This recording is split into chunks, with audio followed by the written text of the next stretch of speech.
Hold up.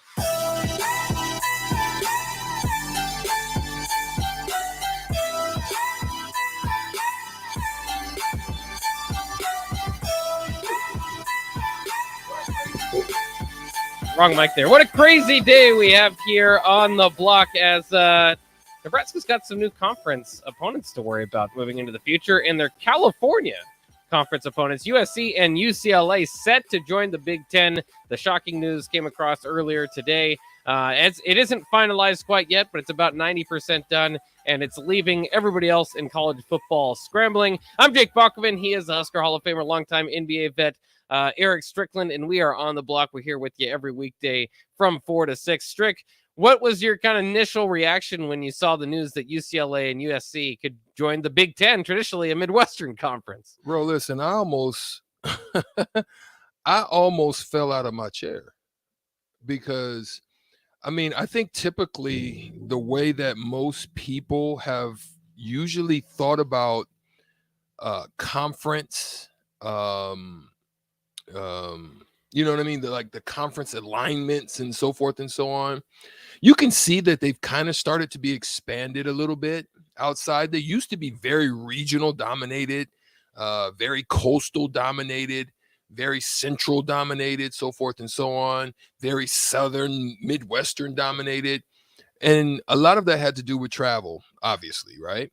But now you're starting to kind of see them branch out, and it becomes more about business. It's not necessarily about the regionals. It's not necessarily about the logistics. It's not necessarily about all those other things.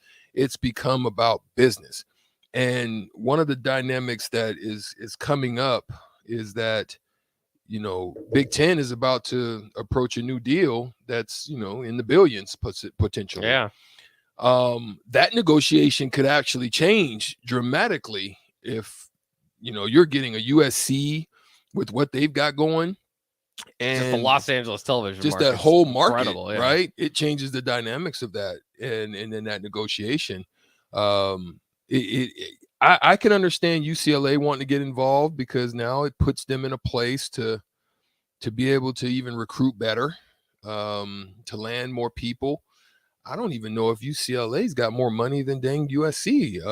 Even though UCLA is very prominent in its school, I just at this point I think USC may have more money. But bringing them in, I would take that trip if I'm a Husker and we're in that. But it also is going to change. I think that would change the dynamic of the divisions dramatically as well.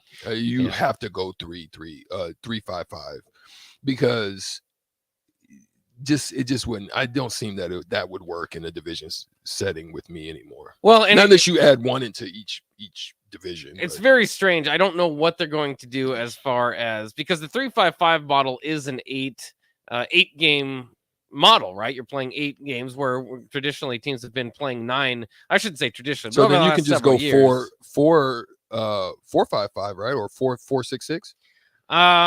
Would that work? I don't know. It gets confusing with the numbers. You add an extra guy into your thing that gives you 9 games. Yeah. As opposed. So it still gives you 3. So you just go 4. You go 4-5-5 as opposed to 3-5-5.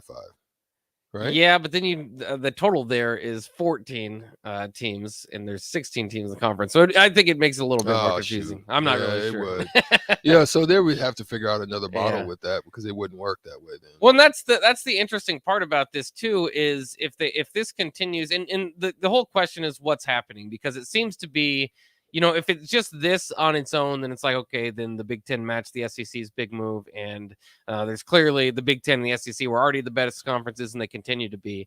But the expectation is that there's going to be more additions after this, and maybe branch off into basically 2 major conferences and having 20 plus teams in each of them. And then how do you do scheduling from there? You would probably you'd have to go to pod systems at that point. Right.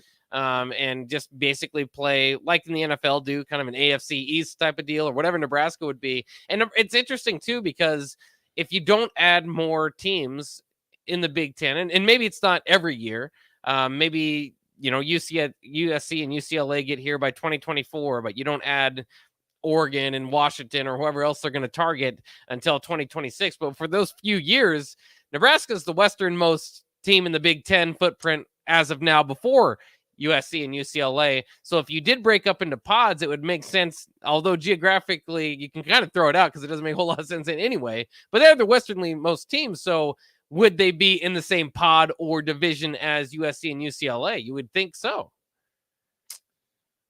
That's a tough one. Yeah. But if you're really just looking at it from that standpoint, I think, you would have to look at it from that perspective.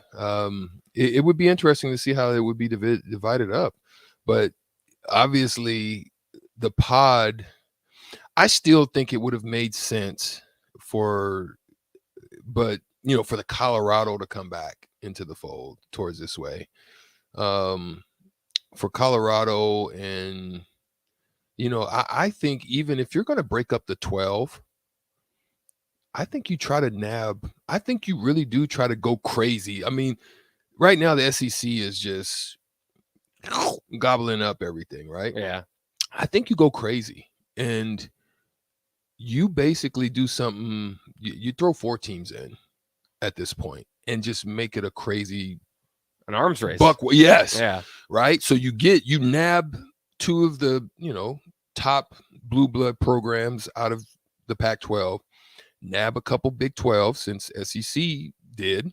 So I think if you can get Oklahoma State and maybe a renewed Colorado type of bring back in, even though they've kind of lost some of their savor. Yeah. But it could revive them a little bit, possibly coming back this way, because I think the recruiting aspects, now that NIL gets involved, I know, maybe Colorado can't compete at that high level as they used to. Oklahoma State, it may be that they find themselves in the middle tier. They're still going to be pretty solid because I think they're going to be better than an Illinois. I think they're going to be better than a Rutgers. I think they're going to be better. So when you're looking at competition of conference, I think if you could pull like a couple of them, like an Oklahoma State or maybe a Colorado renewed rivalry towards this way, throw them 4 in. That'd be great for Nebraska. I think that what is out there potentially, and the schools that are feared the most are the Arizona States, the Oregon States, the Washington States, and then going back to the Big 12, the Kansas States, Iowa States, is that they're all going to be left out of these 2 major conferences if they do expand forward. But you have to think that if there is somewhat, if there is more additions at some point, you would think Nebraska might have a few of its old rivalries renewed, whether that is with Kansas States or the Colorados. And those are just kind of the conferences that are right now very much in fear of folding. They're ripe. Oh, yeah. They're ripe for the picking. Yeah, and it's just it's amazing. What happens to Oregon in that situation? That's kind of the big. So that's kind of the big deal here. Is there that we have all these other teams that we're talking about, and some of them really good, like the Georgias, the North Carolina Dukes, really good in basketball. But basketball is really not a part of the discussion. It's all football dominant right now. So you really only have a few of the just kind of nice shiny objects out there left, right? You would say Oregon is that in the Pac-12 to a lesser degree. I think a Washington and Utah based on recent success, but I'm not sure if Utah, even considering they have a top 10 program now, kind of like Iowa State last year, they had a top 10 program, but is it sustainable? Is it over time? Is that so? I think Oregon and Washington are kind of your major brands there, and then you look at the ACC. And you've got the Miamis, who's got the donor Clemson's power. Clemson for sure. Yeah. And Florida State. And then outside of that, I don't know if the Big 12, you could argue, you could really push Oklahoma State in there. They probably don't belong in that conversation. And then Notre Dame. So you're looking at maybe 4 or 5 teams left from really having to either go to 2 super conferences or, they could all merge together, but that's a national. That would be another national brand, which is already happening. The SEC's expanding their footprint. The Big Ten now is coast to coast. So not with this move, the conferences are coast to coast at this point. Yeah. So maybe the ACC could get together, get Notre Dame, get Oklahoma State, get Oregon, get all those major brands, and try to make one last push at fighting the SEC and Big Ten from taking over. But to me, I think if you're those teams, you say, why do that? Why not just join? I think the writing's on the wall. I Yeah, think the money's it is. The money's. Shoot, look at the universities right now are tracking also moolah. You know what I mean? That's what this whole thing's if you about. got to Yeah. compete, you got to attract the moolah. And right now out west, it's been falling off the ship a little bit, and the times of the games, all the different things. It's just not, the interest is not there. I rarely know what's going on out west. Now there's interest out there only because USC is kind of just popping up. Usually you find Oregon sometimes in the mix, but Washington hasn't been relevant for a while now, which is a surprise. They've had a pretty good run at it. Stanford up and down. Stanford kind of reminds me of like Minnesota or something. They'll pop in every now and then and pop out. But that's interesting too. Like, did you hear the news about PJ Fleck? Yeah, a little bit. We talked. Yeah, did we talk about that? We didn't talk about it. We talked about it on the Ticket Water Cooler yesterday. Okay. He's basically got a disgruntled former player two. He went nuts, and the one of them, really went off on him. I was going to ask you, do you see that as a problem for PJ Fleck? Obviously, if some of the things he said about, maybe not caring so much for players after their injuries and stuff like that, that can get you in trouble. But that's just one player saying it. That's nothing. There's no like across the board. Yeah, there's nothing like going on as far as like investigation or anything. Do you see this as problematic for PJ Fleck? Or have you basically on every team you've been on seen a disgruntled former player not like the coach? Well, I think it's very possible to happen. I think then you look at the nuance of of what he's actually stating, what he's saying, right? So then you can begin to render not judgment, holistic judgment on it, but you can begin to start saying, does this have potential for relevance based on what he's saying? Because to me, it seems like he went in, but he went in jest. So it wasn't like it didn't seem overly disgruntled. It sounded like it was personal. There were instances that were brought up that you kind of like, dang, why would somebody like say that? You know what I mean? Like about the fight and the coach. Like that's something you can make an inference on. You know what I'm saying? It's not where you make total judgment, but you can kind of make inferences. And so if you start to begin to listen, take ear and peek into it, because you can't really see into the inside. You're not going to really be able to see into the inside, and unless a treasure trove of people start to kind of come alive. But most likely, most people don't do that. If you have an okay experience there, you're not going to jump into that sandbag and start playing on the playground of that information. So I think I'm not going to say it hurts PJ Fleck, but it can reflect on others as they're looking at it, listening to it, because a lot of people take social media stuff and it can begin to take an imprint of the mind and then cause you to either have hesitancy or to look elsewhere or to think about it as to, with those hesitancies, it allows an open door for others to kind of come in and pick you. For what it's worth, it was a player that transferred from North Carolina State that tried to kind of spill the beans or whatever. And it seemed like he was among the transfer portal additions, he got the least playing time. So there might be, you can kind of read into that. He also probably hurt his own argument a little bit by saying he was asked to go in with 2 minutes left and didn't go in. He didn't want to go in because he was disgruntled about, not having enough. So he was basically, I think, given, the winning time was already done. He didn't want to go play scrap minutes. No, so for me, you're right. So for me, I think when I looked at it and the stuff that he was saying, I think that's some of the trouble that can happen in an organization, because one of the things he said car salesman, right? You've got to be pretty good at selling your spot. So okay, you can take that. Then if you've oversold and didn't produce, but also you got to look at the kid. Did he produce as well? So if he didn't produce, then I can't.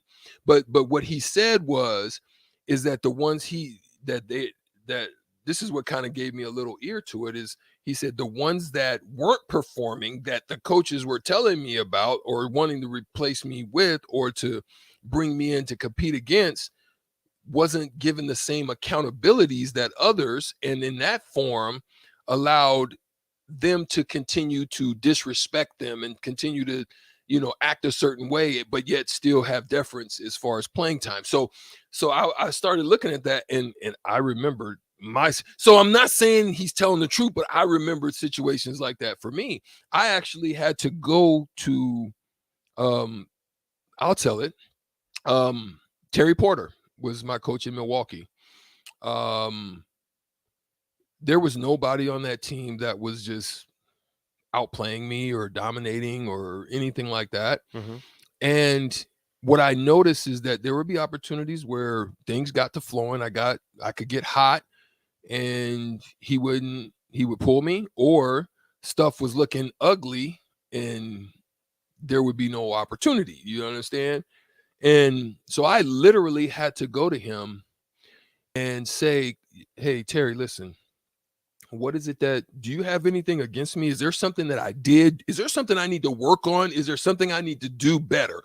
Is there something I'm not doing that is not allowing me to have opportunity? Mm-hmm. No, Strick, no, nothing. Okay. Well, first, let me just let you know that I support you. I'm here for you. I'm an advocate for the team to win games. That's all I'm about. So I really wanted to lay down the fact that I'm not coming. This is not a meeting of me coming in trying to bash you or, bring about that type of, be smoke. a locker room. You know what I'm saying? Yeah. So then, but what I'm saying is, I believe the problem was this. I understood kind of where the problem came. Terry Porter was really trying to. I love Terry Porter. I think he's a great guy. I mean, we chat every now and then online and stuff. Mm-hmm. This is not a something negative against him. Yeah. But I knew kind of what it was because I'm a veteran. Me, Tony Kukoc, we're the oldest on the team. Tony was older than me, but I was next. I was the next oldest, very young team. Michael Redd, Desmond Mason out of Oklahoma State. Dan Gazarich out of UCLA, as we're talking about them, just a very young core guy. TJ Ford, just a young core guys, and we were the vets, right? But they made me captain over Tony, even. So a lot of those players would come to me and ask, Strick, what did you see? What did you think? How did you feel? What did you, you know what I mean? We're having these conversations, but that's the conversations he wanted to have. You understand? Yeah. So instead of them going to him, he'd going to me, and he didn't like that. I can understand that. You know what I mean? You would want to have, if you're a player's coach, you want to have those type of conversations with your players, but they were gravitating towards me. And so I think that's what caused a little bit of that division and friction as to why we didn't get along. Was part of it though that you were that he was trying to get the younger guys better? Do you think that was part of the reason maybe he wouldn't put you in at times, was try to get Mo Williams was on that team too. Oh yeah. But you'll see that with teams at certain times. It's like, all right, we're gonna rest the veterans because we're not gonna make the playoffs, and we're gonna try to get these younger we were guys actually pretty good. So I mean, we went to the playoffs. I mean, we're 6th seed. We were 6th seed that year. so that's definitely not that. It wasn't that. Yeah, we were winning games. You know what I mean? So, but that's so I'm saying when I'm listening to this young man, I'm kind of, getting a little like, I can see that. Yeah. I can see how, a coach would sell you the dream, and then ultimately not. Yeah. But whatever it was that caused that friction. Yeah. And again, that's the problem with transfer sometimes. That's the scary thing I have for Nebraska is going heavy transfer portal. When you're heavy there, you just don't have established culture. You don't have established foundation. You don't have established rapport. You see what I'm saying? Yeah. That as it's coming up, you're able to understand where those young men, they've come from, where they've been, where they're working, how their work ethic is in the totality of their package. You're getting basically a package dropped off, and you don't know what's inside fully. Yeah. And you open it, but you don't know fully what's inside the package. Well, and that's interesting. We'll see how that plays out as the season goes along. And we've seen it before. I mean, there've been guys that have been brought in that were expected to play, didn't play, and left the team quite a bit quickly. I suppose that's better than staying on the team and causing a ruckus in the locker room. Yeah. So hopefully that doesn't happen. But there's a lot of guys that are being brought in to play major roles. And as fall camp goes on, maybe some of them won't, keep up on the depth chart. And we'll kind of see how that goes. You might not have all the best reports from the locker room, but hopefully we'll see none of that. And hopefully everything will go smoothly as Nebraska wins all these games and prepares itself to take on USC and UCLA years down the line. We'll get back into that conversation here in a little bit. But first, it is time for one of our favorite segments, Thirsty Thursdays with Kevin Meyer of Meyer's Cork and Bottle. He stays up on sports, so we'll ask him about his thoughts on the big news today in the Big Ten, and we'll try something great from Meyer's Cork and Bottle as we always do. That's coming up next year, Thirsty Thursday on the Block.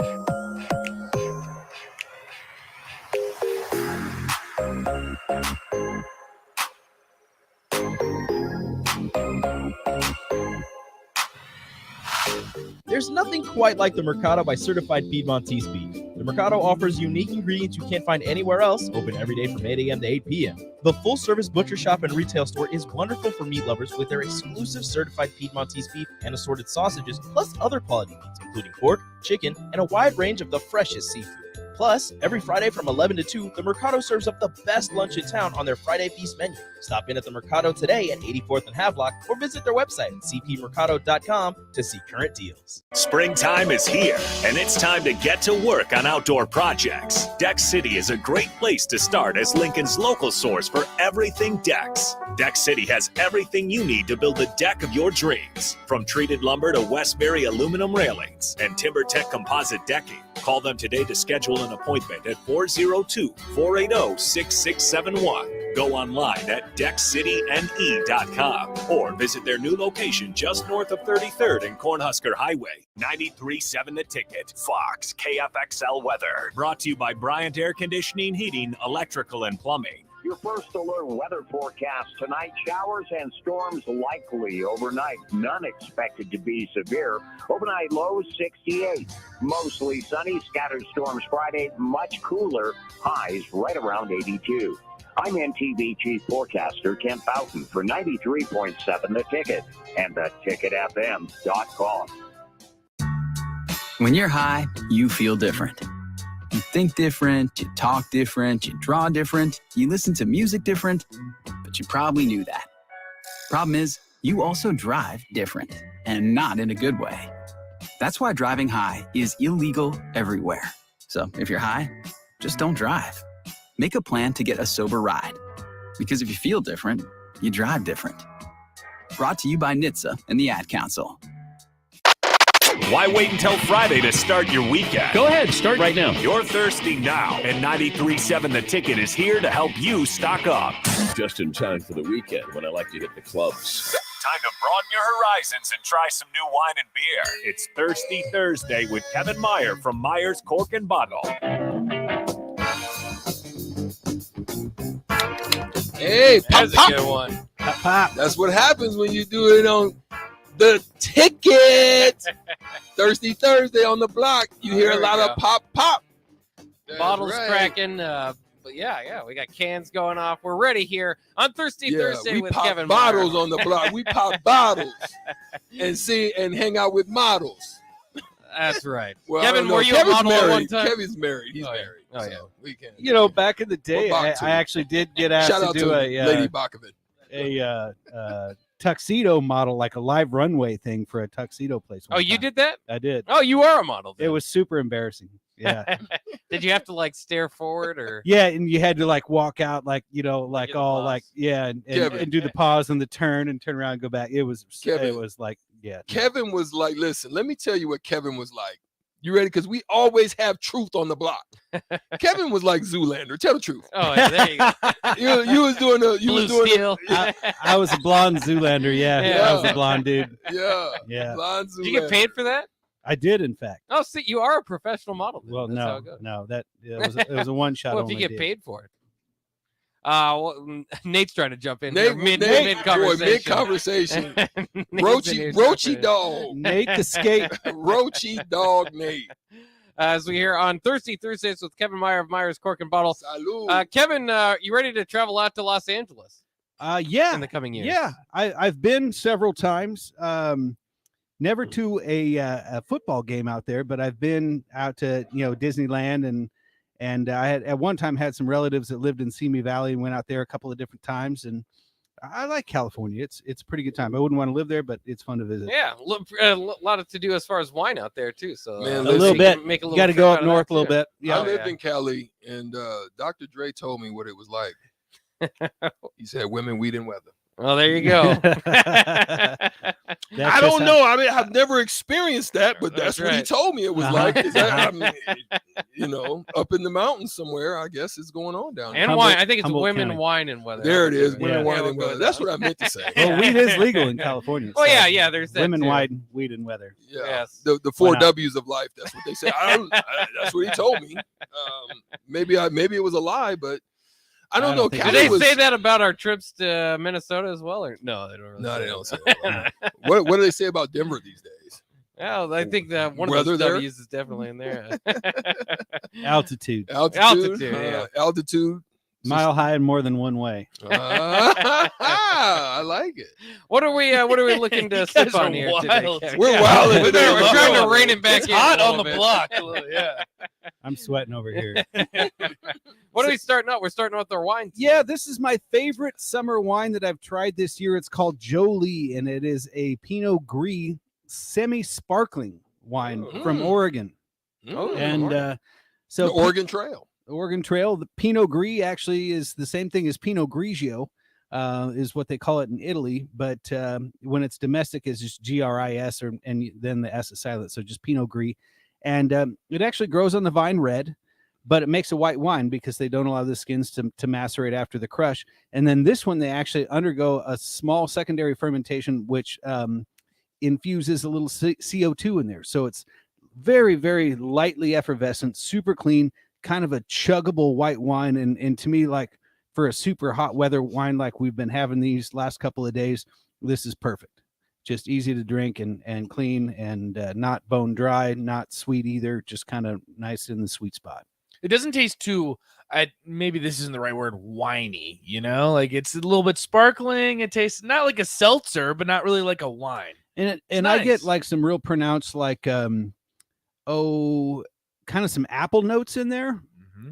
Maybe like some Honeycrisp apple notes in there. It tastes good. I'm a big fan of it. Yeah, and and it's a little bit lower ABV, comes in at about 10.5%. So it's just very light. It's kind of crushable white wine, patio pounder, and Nice. it's kind of my new favorite summer white. Just Patio pounder. Did you just come up with that on the fly? Oh, no, no, that was we- pretty good. we've had that around. There you go. We've had that around. And so did you say it's like semi-sparkling? Yeah. So if you kind of I can just shake it up a little bit. Yeah. And I mean, you can see there's okay. some Little effervescence bubbles. in there. You Like a can taste it champagne. as well. Tiny Yeah. bubbles in the wine. So in Italy, they have a terminology for this. So a full sparkling would be a spumante. So you've heard of asti spumante. Oh yeah. Well, a half sparkling is called a frizzante. And then they have just a barely effervescent style. Sometimes they'll call it vivace, or sometimes they'll call it frizzantino.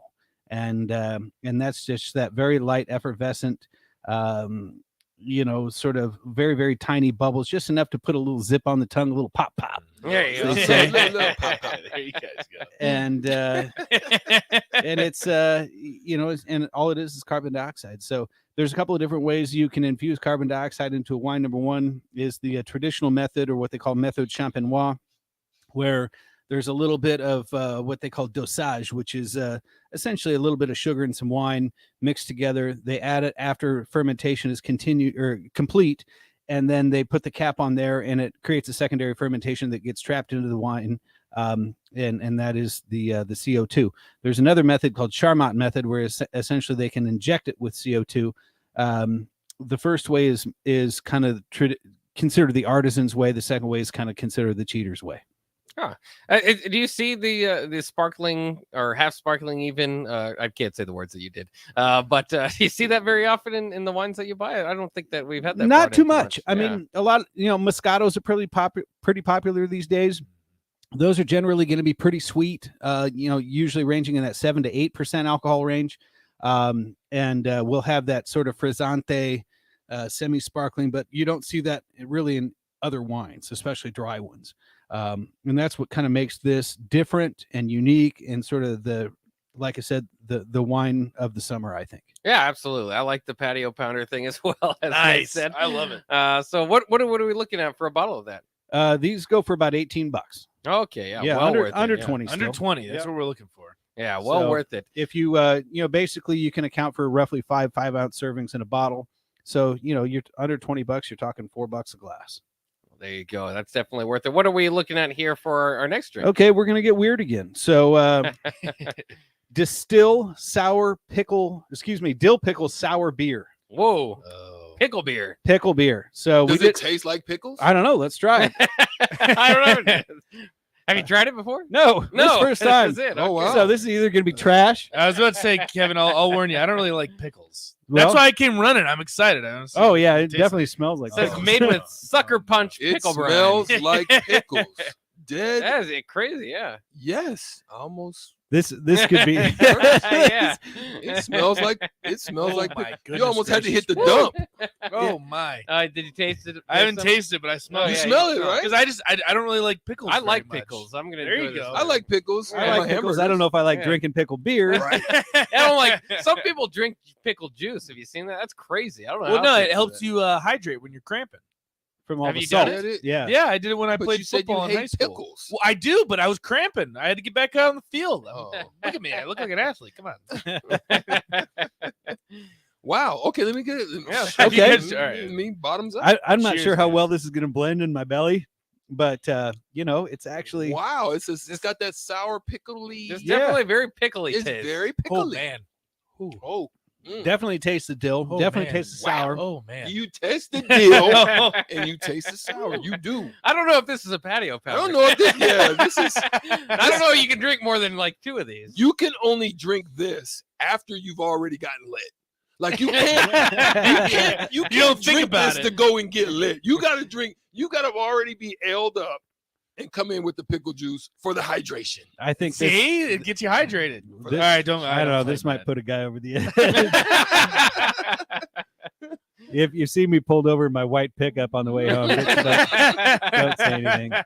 Yeah, you can't do too much. Yeah, you can't do. Woo, you can't do too much.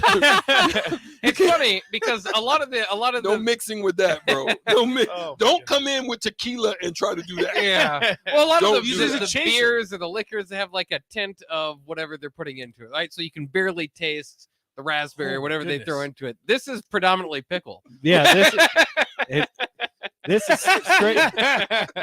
straight up pickle. This Which is what I I think gotta like it to be honest. No with you. chaser. Straight up pickle, no chaser. the marketing pitch for this, though, I feel like is you have to at least try it. That's why I came running in here. I was like, I gotta at least try it. Yeah, It I think it's tastes- worth ooh. trying. It is worth trying. Now Very salty.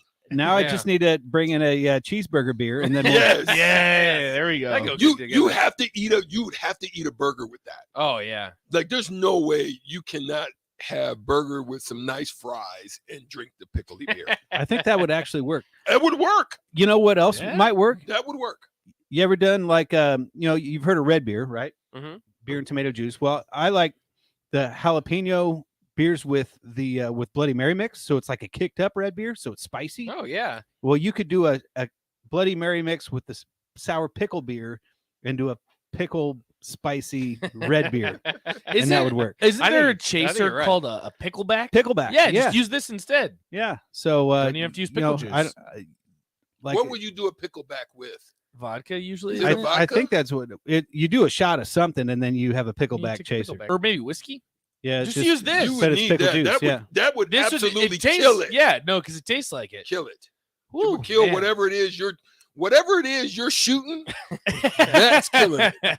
It's Yeah. totally masking. It whatever will wipe tastes it like- off the palate. Wipe it yeah. off the palate. No question. And I mean, really, the jury's out of whether that's a good thing or a bad thing. All right, we tried it. We try. I like it. I'm the only one that's Kevin, gonna don't stand by it. stop. Don't stop Don't stop till you being get weird. enough. Bring testers in here. Yeah. On the block. I mean, we appreciate that. That's kind of part of the fun. Yeah. we did that celery sour a couple Yeah. weeks ago, and That actually wasn't too bad. that the wasn't celery too bad. wasn't too bad. That yeah. was pretty good. Yeah. I will So- say this: there's some beer that like You know, I need some obviously, more wine. Yeah, there Yeah. you go. I'm kind of struggling Better. over here. Need a patio pounder to wash out the dill pickle. Yeah, Oh that my part. God. There's some stuff that you can drink and you want it cooled, but if it's a little warmer, then it's fine. This would be really tough to drink warm. Oh, It's- the thing Full is- disclosure, oh. my honest opinion, it's tough to drink cold, man. At But- least you're honest. See, Hey. that's what you got to love about Myers Cork and Bottle. Like, let's just be honest. Mhm. At least if you know you're going into the shop, he's not going to sell you what is the best thing for him. He's going to basically give you the truth, tell you what it is, and he's going to tell me, watch out for the distilled pickle beer. He'll at least be honest about it. It's Because we're rough. honest on the block. That's what we I'm do. just- that's what we do. I'm just too We gotta tell the competitive. truth. I'm too competitive to not finish it, so I'm gonna finish it. Yeah, It's- I Is just there any more left? no, we got it. I'll shoot it. We crushed it. Oh, we crushed it. my Strick, God. hey, So- Strick will take it to the Even face. Bach crushed it, but Yeah, Bach's I'm into the Tell you, pickle. I'm I too like the competitive. pickle I beer. will finish it. I will finish it. I don't know about I that. finished mine essentially to get rid of it, not necessarily because I enjoyed it, but that's all right. We're just at least show the design on the can. There's like a guy trying to Oh my fight. Yeah, Or he's you got know, a pickle. he's like got an a old pickle. school fighter, Yeah. bare That knuckle is- boxer with the pants and the tall boots and the thing, the sash wrapped around his waist And with it the handlebar says- mustache. It says sucker punch. Sucker Yeah. punch. Oh, I'll be honest, Kevin. That's tough. oh my God. Well, and that's part of the fun though, is because Oh. there's so many of the same things out there. Like, how many different IPAs can you try? How many different stouts can you try? Can you make it a marshmallow chocolate chip peanut butter, chocolate cookie crunch stout? Yeah, you can. Should you? I don't know. Should you make a pickle beer? I don't know. But it's fun to just try the stuff, and there's never been more options and more choices and more weirdness and more esoteric products available right now. Some of them are home runs, some of them are bunt singles, and some of them are swing and a miss. But that's kind of part of the fun of what we do, and we try to bring in the things that you're not going to find other places. Because so many of these stores, they all carry the same products, and we want to be the store where you go to find things that you're not going to find other places, and so that's what we're here for. So Well, and it might be a niche audience. Some beers are, but pickle people will love this. What does it go for in your store? Oh, I think these go for, I want to say about $12 a six, about $2 Okay. a can. So maybe a little bit And more. we than got some people that are chiming in. Claudia John says pickle shots are delicious. 1 part pickle, 1 part vodka or tequila. And Bipolar says a pickleback is done with dirt cheap whiskey, and the pickle chaser is to cover any taste. So that. Yeah. Just That use makes this. sense. Honestly, you could use this. That would cover. Yes, that would cover. And don't get me wrong, I actually do like pickles. And my wife actually has a big garden. She grows the special English pickles. They're a little bit smaller. And she does refrigerated pickles with dill Oh, grown in the garden. delicious, And yeah. oh man, I just Homemade eat those all the pickles. time. Oh, It's the yes. best. It's You the know best. what? I think this would actually be kind of good with is a Cuban sandwich. Okay. Yeah. Because Yeah? it's kind of Okay. got Little that. pickle? Yeah. Little mustard? pickle in Yeah. it. Yeah. Sure. See? Love a Cuban I still sandwiches. think a good big steak, not steak, but a Burger? good burger. Yeah. Oh, yeah. With Yeah. even like you're saying with the jalapeno, just something, in Yeah. there. I think the Bloody Mary. I think this could work in with Yeah. that too. Yeah. Negative. I can't even do Bloody Mary. Bloody Marys. They give me I heartburn. look at Bloody Marys. There's okay. Listen, I'm going to say this real quick before we get off the block. Thanksgiving, I got tricked one time, and this is what this did to me. It really tricked me. But there's the dressing, right? Not dressing. The thing, Stuffing. No, the things that look Cranberry like juice? yes. Oh, cranberry sauce. Cranberry Cranberry sauce. sauce. Okay. Sauce, yeah. So Cranberry I'm a sauce little sauce. kid. I'm a little kid, and all of the stuff is laid on the table. I'm looking at the cranberry sauce, and in my mind, just like similar to this beer, I'm thinking beer. In my mind, I'm looking at the cranberry sauce, and my taste buds is thinking Jello. Jello. Yes. Oh yeah. Oh yeah. I cannot to this day eat cranberry. So it's right out the can, then I'm assuming. It was laid out. It Yeah. looked like Jello to me. I went to dip into that thinking I was gonna taste something nice and sweet, and hit that cranberry and almost lost it. So that was a sucker punch. That's what that did to That's me. what it I says, was sucker like, punch. that There you go. didn't hit the palate right. So yeah. All Cool right. story. Real quick, somebody asked again, what was the wine? on The text wine line? is called Jolie, and it is a It's good. semi-sparkling Pinot Gris from Oregon. Also going on right now, summer wine sale. So we have a deal Mix and match any 4 wines, save 10%. Mix and match any 8 wines, save 15%. Mix and match any dozen, save 20%. So the more you buy, the more you save. That goes on now through July 10th. And so if you need some for your 4th of July holiday, come find us and we'll take good care of you. Yeah. Thanks again, once again, for joining us, Kevin Meyer, and have a great 4th of July yourself. We'll take a quick break. When we come back here on the block, or as we wrap up Thirsty Thursday, it's time for Shootout with Strick. Give us a call, 402-464-5685. The first to do so will have a chance to win $15 to Buffalo Wings and Rings. Today's topic, well, what have we been talking about all day? I think that's the topic. So call in right now, 402-464-5685. That's coming up next year on Shootout with Strick, coming up next year on the block.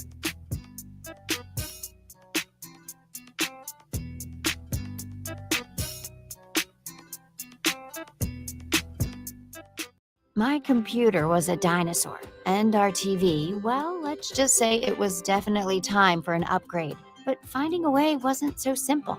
And then I found it, a research study at Solarion. I searched the studies and found a perfect match for me. I earned cash for the study and was able to make those much-needed upgrades. Plus, I made an impact on medical research. Find a study and sign up today at helpresearch.com. You should consider the risks of the research before you agree to participate. The new 18-hole course is now open at Adventure Golf Center. You knew them before for their 36 holes, and now experience a brand new style of miniature golf with par 3s, 4s, and 5s. It's a new concept to the Midwest with holes longer than before and unique hazards throughout the course. And it's fun for golfers of all ages and skill levels. Plus, there's a bar on the course that serves alcohol. Try the new 18-hole course today at Adventure Golf Center at 56th and Old Cheney. There's not many things worse than having plumbing issues at your home or business, but it's even worse if the problem isn't fixed correctly. Select Plumbing gets it right the first time, and they specialize in several things: general plumbing, water heaters, faucet and fixture repair, underground sewer and water repairs, backflow testing, and more. Keep your property free from leaks and other issues. Call today for a free estimate at 402-560-6197. Plus, they're hiring service plumbers. Contact Select Plumbing to inquire at 402-560-6197. You know that feeling after a good, hearty meal? The worries of the world just slip away. Time slows down. Nothing but good times and good company. That's what you get with Mary Ellen's Food for the Soul. Mary Ellen's does food right, with a menu that includes smoked wings, pulled pork, brisket, catfish. And don't sleep on their sides: shrimp and grits, collard greens, baked beans. It's food that makes your heart happy. Mary Ellen's Food for the Soul, just east of 27th and Pineland. Let them fix you a plate.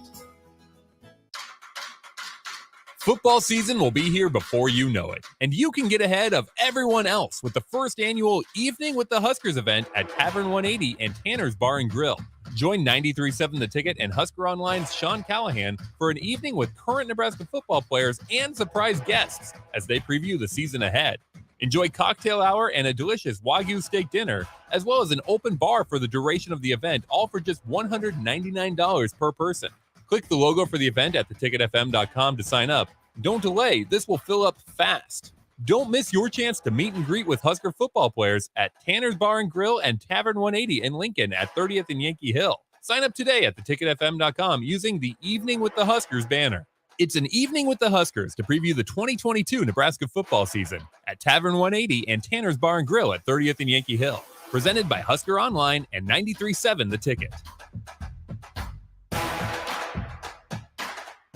Start your Sundays off right with Jeff and Nicole Essink on Fitness Fanatics. Jeff and Nicole discuss health and wellness, how to achieve fitness goals, and more through the life of gym owners and gym goers. It's Fitness Fanatics from 9 to 11 a.m. on Sundays on 93.7 The Ticket and theticketfm.com. Empire Fence and Netting in Waverly is now hiring for several positions. They're looking for a fence installer for both commercial and residential, for local projects, and ones that require travel. They also have openings for operators, dirt work, welding positions, and applicants with CDLs are very desirable. If you're looking for a locally operated business that provides excellent work for customers and great benefits and care for its employees, email info@empire-fence.com or give them a call at 402-682-7658. Empire Fence and Netting.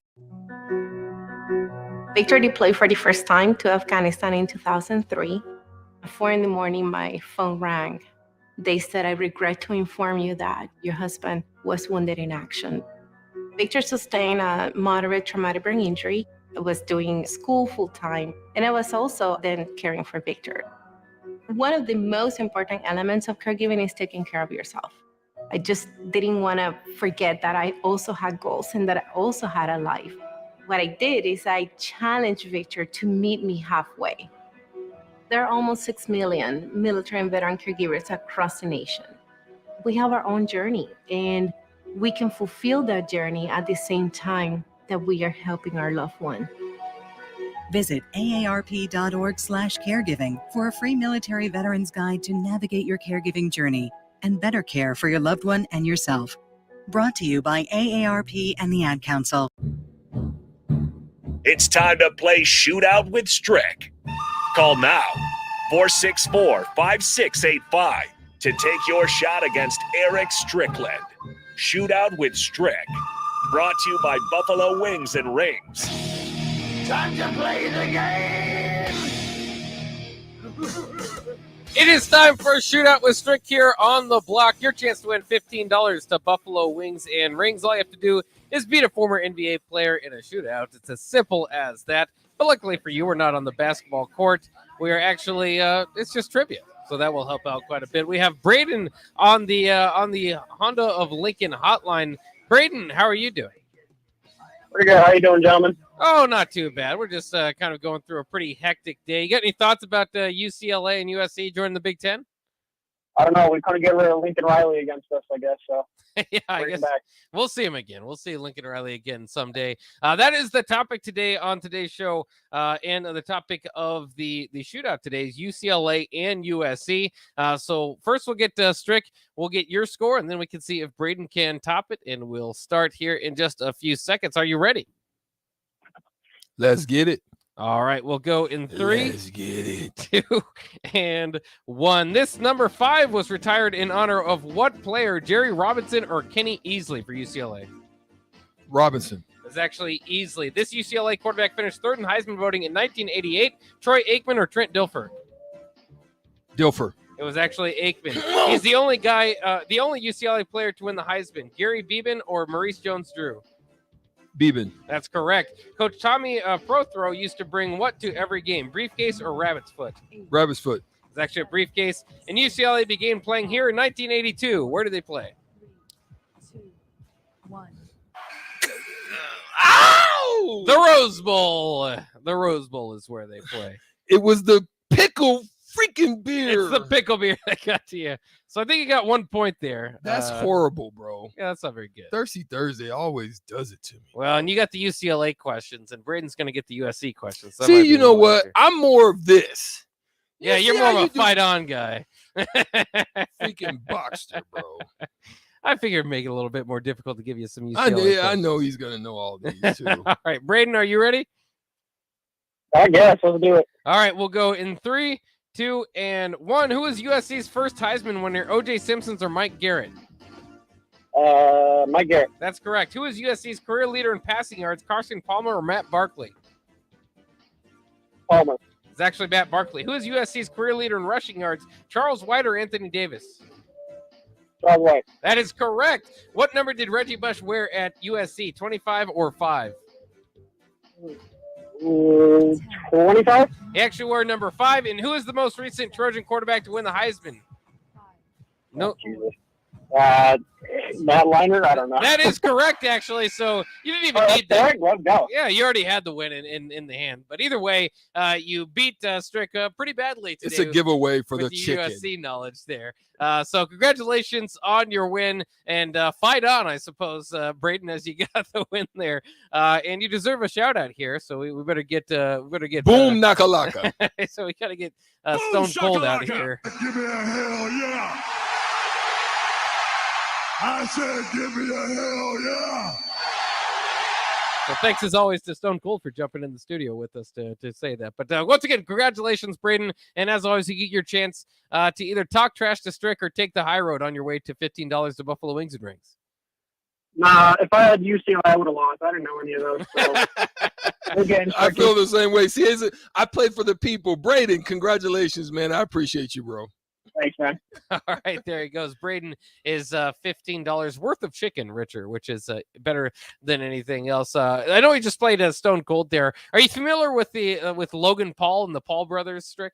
I mean, I know Celebrity that boxing, basically. I know that they basically, they're great marketers. Yeah. They really just kind of put it together, market themselves very well, get out in the space, and then they train and perform when it's time to perform against whatever busters they're going up against. Yeah, and Logan Paul just actually he's dipped into the WWE not too long ago. Now he signed a deal with them, so he's probably going to be there a little bit longer.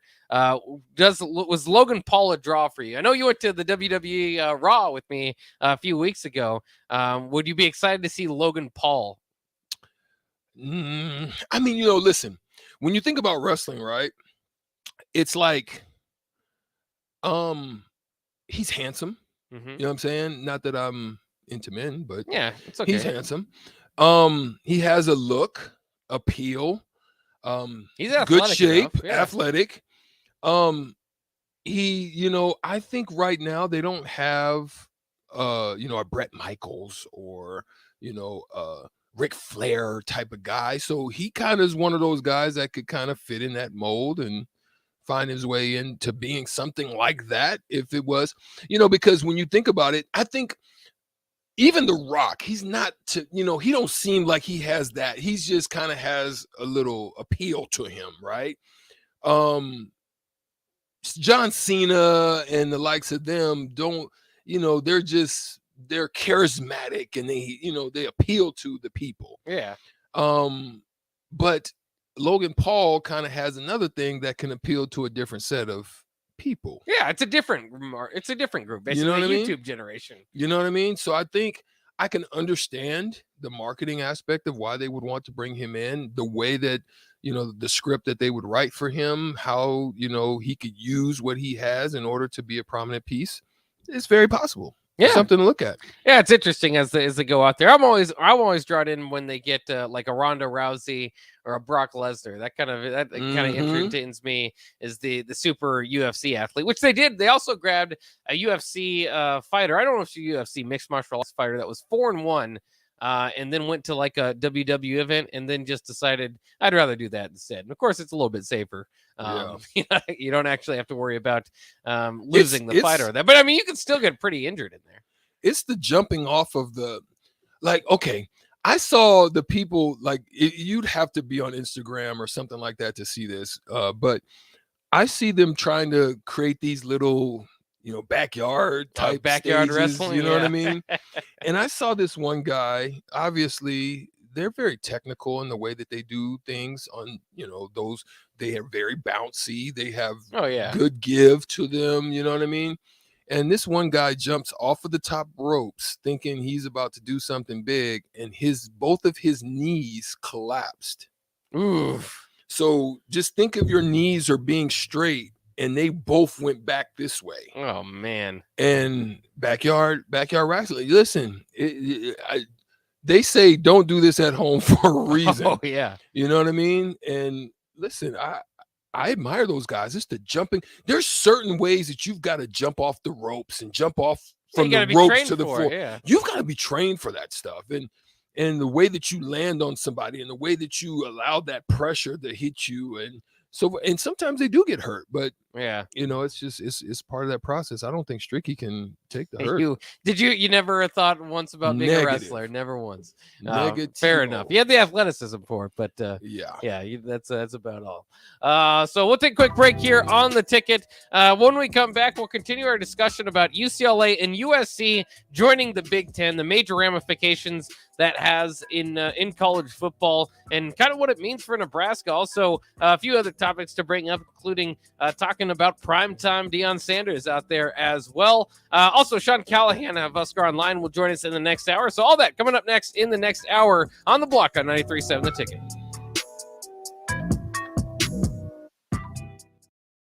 There's nothing quite like the Mercado by Certified Piedmontese beef. The Mercado offers unique ingredients you can't find anywhere else, open every day from 8 a.m. to 8 p.m. The full-service butcher shop and retail store is wonderful for meat lovers with their exclusive Certified Piedmontese beef and assorted sausages, plus other quality meats, including pork, chicken, and a wide range of the freshest seafood. Plus, every Friday from 11 to 2, the Mercado serves up the best lunch in town on their Friday Feast menu. Stop in at the Mercado today at 84th and Havelock or visit their website at cpmercado.com to see current deals. 2022 is all about staying well. And guess what? There are lots of easy ways to take care of your mental and physical health every day, like eating right and exercising, taking vitamins, drinking water, scheduling those annual doctor's visits, or just resting. That's right, even a quick nap counts. Because let's be honest, these days we could all use a little more wellness in our lives. So stay well, Nebraska. For more ways you can stay healthy, visit staywellnebraska.com. Nominations for the Serve Nebraska Step Forward Awards are now open. Volunteers are making Nebraska communities stronger every day. Help us celebrate their hard work by nominating the volunteers in your life. The Step Forward Awards are the most prestigious awards for volunteerism in the state, and honorees are hand-selected by Nebraska's governor. Learn more about the Step Forward Awards and submit a nomination by July 1st at serve.nebraska.gov. Paid for by Serve Nebraska, aired by the Nebraska Broadcasters Association and this station. When you're high, you feel different. You think different, you talk different, you draw different, you listen to music different, but you probably knew that. Problem is, you also drive different, and not in a good way. That's why driving high is illegal everywhere. So if you're high, just don't drive. Make a plan to get a sober ride. Because if you feel different, you drive different. Brought to you by NHTSA and the Ad Council. This is Lincoln's home for sports talk on the FM dial. Also online at theticketfm.com. On the internet. KNTK FM Firth, 93.7 The Ticket. Work, laundry, dishes. I was exhausted. I needed a vacation. But finding a way to pay for it, not so easy. Then I found it. A research study at Solarion. I searched the studies and found a perfect match for me. It was so easy. I earned cash for the study and booked that vacation. Plus, I made an impact on medical research. Find a study and sign up today at helpresearch.com. You should consider the risks of the research before you agree to participate. This is On the Block with Stricken Bach. Nebraska Basketball Hall of Famer and 9-year NBA vet, Eric Strickland. Strickland for three! And you're going to go out of here as the Big 8 tournament champion. 93.7 The Ticket veteran and Ortega connoisseur, Jake Bakoven. I like Ortega. I like pepper. Coming at you live from the Coppel Chevrolet GMC studios in the heart of Lincoln, America. On air and online at theticketfm.com. Sponsored by the Mercado by Certified Piedmontese. This is On the Block with Stricken Bach. Hold up.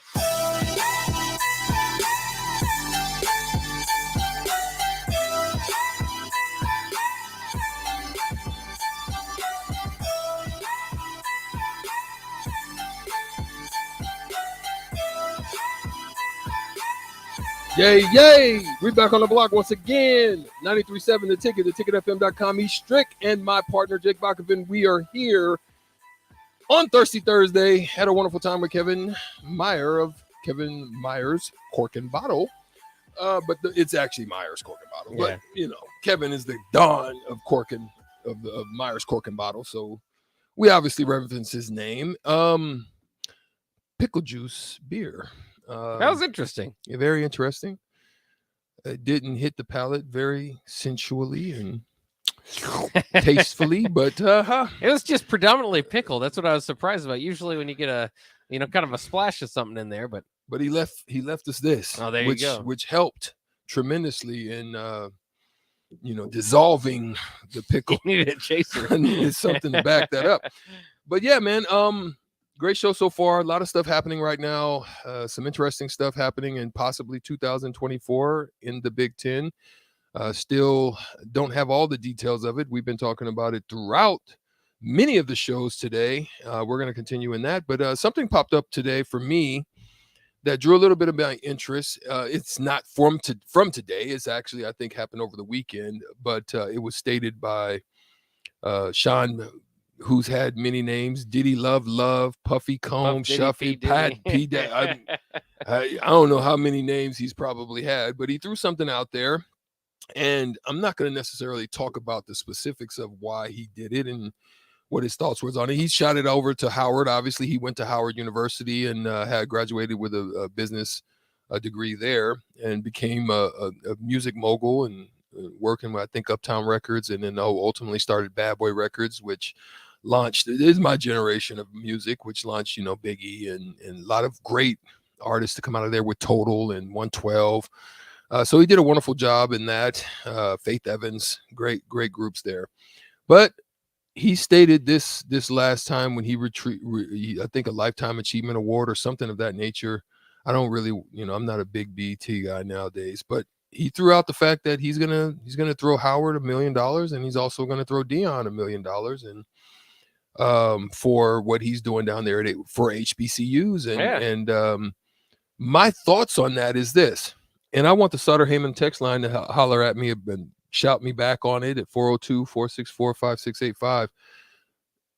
How long do you think Deion Sanders will be at an HBCU? How many years? Because that's what's intriguing me right now. He's getting the mission and the plan of why he went down there. I think it's working. I think he's doing a wonderful job of bringing great coaches down there. I also saw Jacksonville's own, who's also joined us on the block, and Mo Williams, who I played with in Milwaukee. He did the same thing, followed in the footsteps of going down as an NBA long-term legend, also an all-star, going back home and tapping back into the city that he grew up in. He planted his roots there in the sports arena in basketball.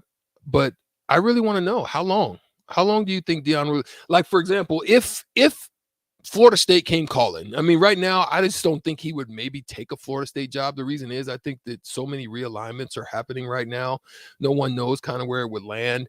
I think with so much kind of uncertainty about if the ACC is going to remain, is it only going to be a basketball conference? Is it, there's just so many of these unknowns that are still out there. Who's leaving? Who's staying? Will Clemson leave?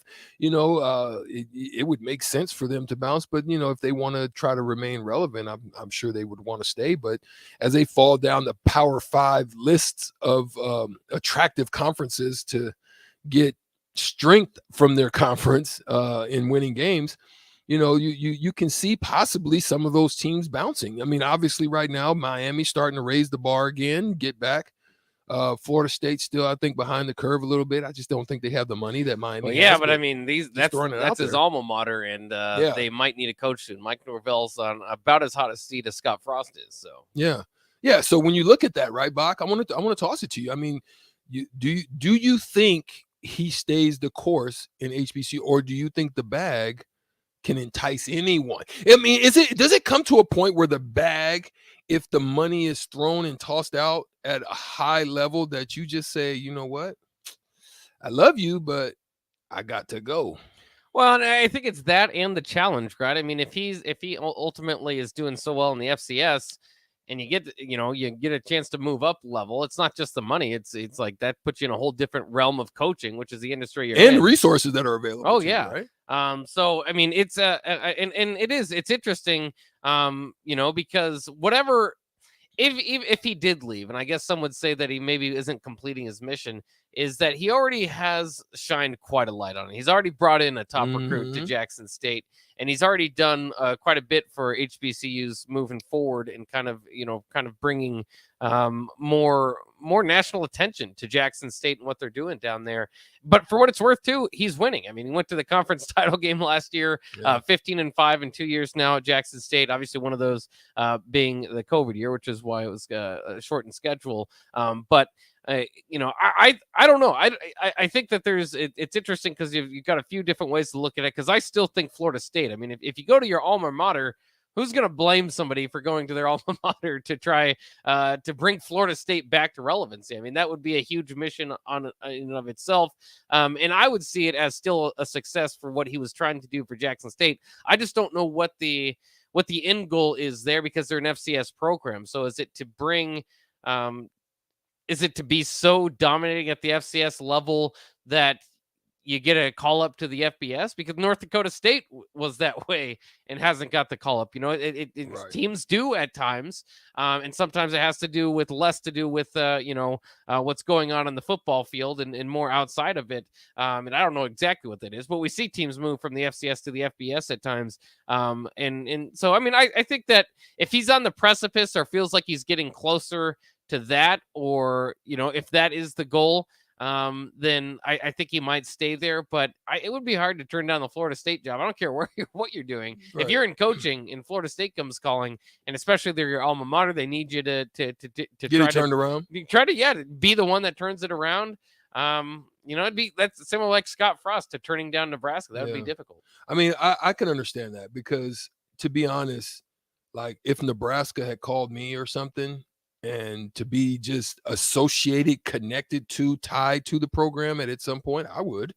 I mean, I would look, because if I'm looking at it at where it was to where it's come and where it is now, if there would be any way in any form or fashion that I could be a part of helping in the turnaround, I'm not saying I would want to be the head guy in charge. I actually kind of like working in the background. I really do kind of enjoy allowing somebody else to shine. I don't have to be in the front, as a front runner guy. But I would probably think about it. And matter of fact, I think we've talked about it on the block at some point, where I said, listen, I think I maybe I told you the story about Coach Miles, and I told Coach Miles, I said, listen, I know what you're paying these guys, because it's public knowledge. I know what you're paying these guys. I said, I would do that job for half of what you're paying them, not because I think I'm great or whatever, but because I love it so much that I want to see you succeed and the program succeed, that I would be willing to come and do it at a level beyond, because it wasn't really about the money. So that's where my mind turns to, because Deion's done very well. I mean, he's a Hall of Famer. He's taking great care of his money. He's invested very well. Still in those Affleck commercials. You know what I'm saying? He's still he does well. I venture to say this.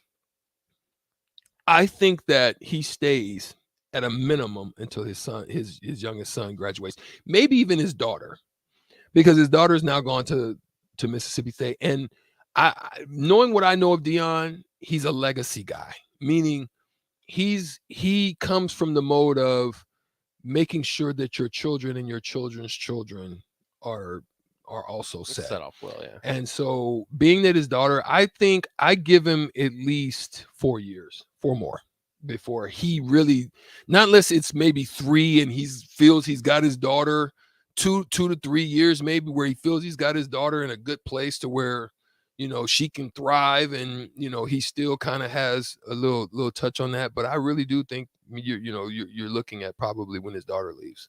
Yeah, I could definitely see that. And maybe that timeline, she did sign there. That timeline could work out for the next Florida State coach to come in and fail, and then he'll be up there. But if he continues to succeed, he'd definitely be up there every time the Florida State job comes open. Space Cadet chimes in off the text line. I love Primetime. I think he is a good coach. I don't know if he would succeed as a head coach in the FBS. He seems to be a stellar recruiter because of his personality. I think he could do great things for certain FBS programs as an OC or a lead recruiter. Here's why I think there's success for him, because he's smart and he understands how to surround himself with those with the knowledge and the wisdom of what he doesn't necessarily possess, right? So he's very good at delegation. That's where his success is. He's good at delegating and overseeing, and that's the part that we really was hoping and are hoping that Scott Frost kind of finds his way in, is that delegation aspect of being able to manage and observe and take care of the bigger scheme of things, and allow those in their spheres to do what they do, manage, oversee, maybe have some input, but not control, and allow them to do what they do. So that's what we're going to see. We're going to see whether or not, what Whipple, and he gave very good deference, I think, to Shenander. I don't think he messed with him very much, but we're going to see on that offensive side what type of, deference he gives to them. Yeah, and I can't wait to see what the blend of the Frost Whipple offense looks like, how much of it, because I kind of think that, Nebraska did pretty well with the quarterback run. Is that going to be a fixture of the offense moving forward with the blend, or are you going to throw that out because Casey Thompson doesn't probably have the body to take the beating that Adrian Martinez does, but maybe Chuba Purdy does. So maybe it just kind of depends on the quarterback that's at play there. Fascinating stuff. I want to bring it back to the big news today. USC and UCLA joining the Big Ten, and this thing is moving quickly. So it's basically that UCLA and USC approach the Big Ten. This wasn't the Big Ten recruiting USC and UCLA, but for an idea of why USC and UCLA would do that is that it's the TV deals where this upcoming year, somebody tweet this out, and it makes a lot of sense. Northwestern Vanderbilt are, after the next TV deals, looking at like $100 million, $80 to $100 million per year. USC and UCLA in their current Pac-12 TV rights are looking at $30 million.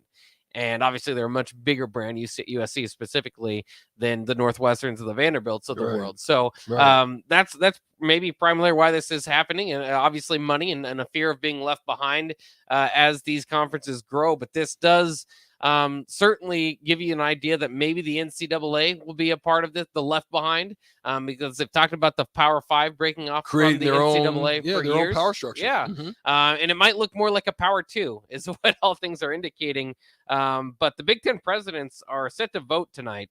They already are kind of scrambled together, put together a meeting about to accept the application of the membership from UCLA and USC. So it should be official pretty quickly. Wow. You'd have to think you've got to think, Bach, that they're going to let him in. Yeah, the expect is unanimous. Yeah, because you're just asking, hey, each team, do you want a lot more money, and do you want to compete with the SEC and not be left behind in what's going on?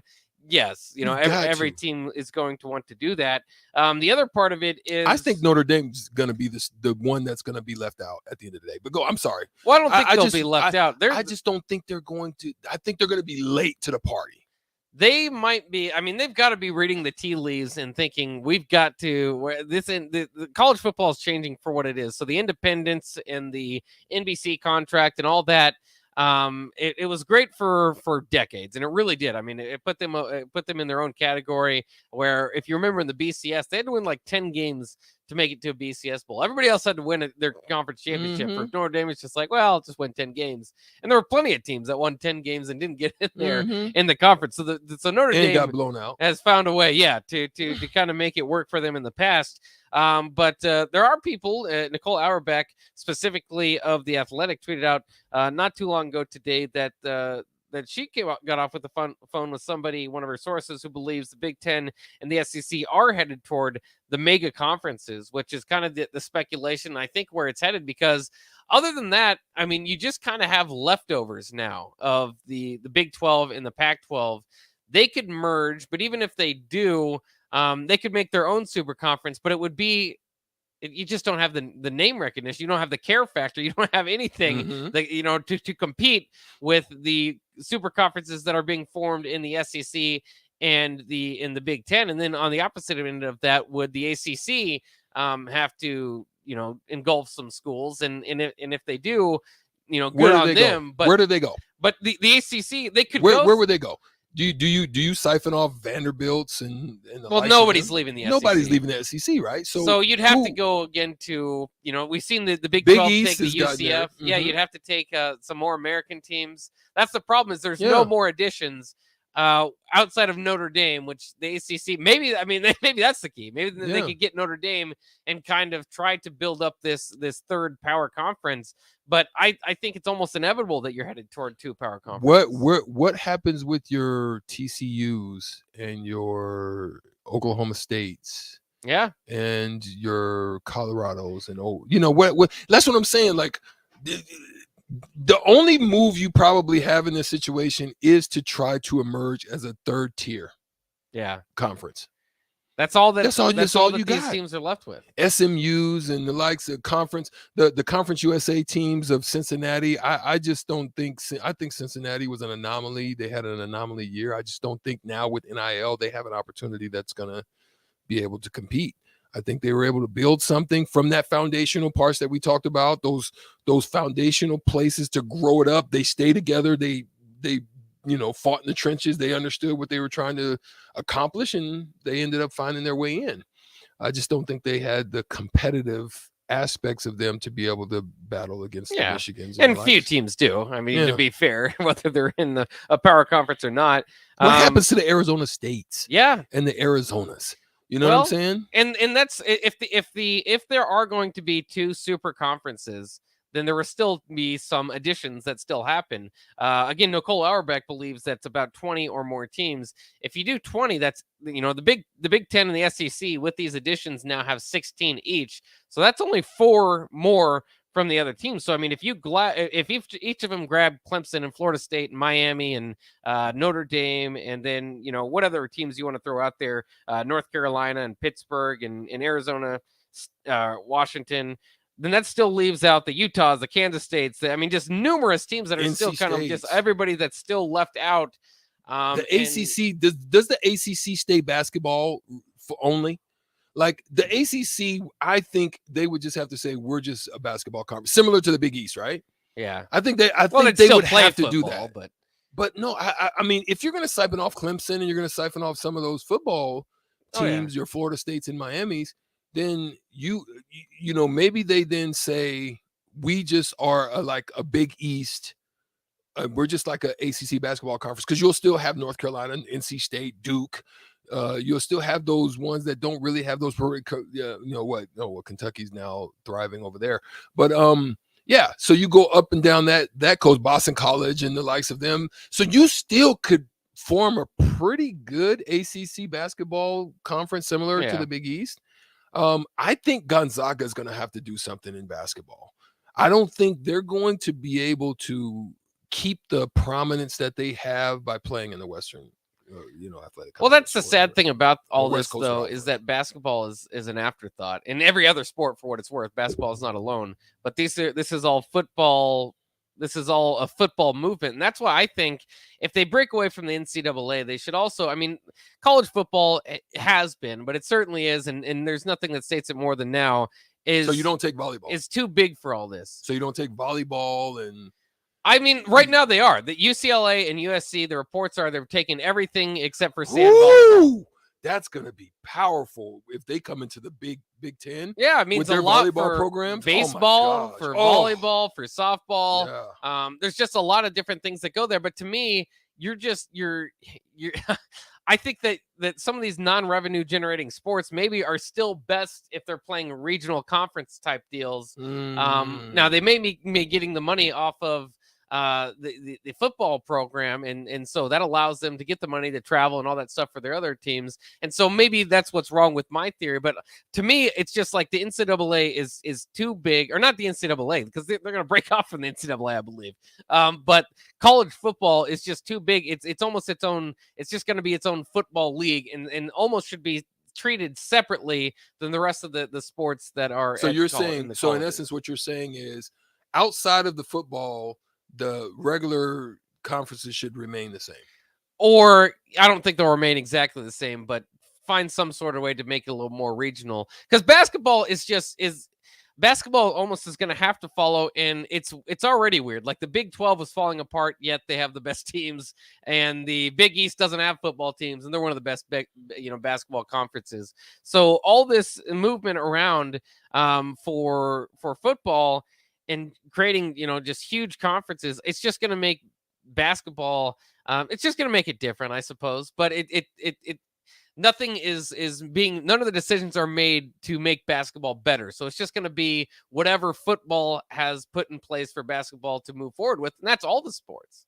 And so I don't know, because like Nate was talking about trying to make the ACC pick up this team or that team and continue their basketball run, and that's fine, but they still have football programs, and football makes a lot of money, and football's making the decision here for them. So it's almost just kind of like whatever happens, that's what's gonna, that's what basketball have to pick up the pieces and try to make the best of it for their sport.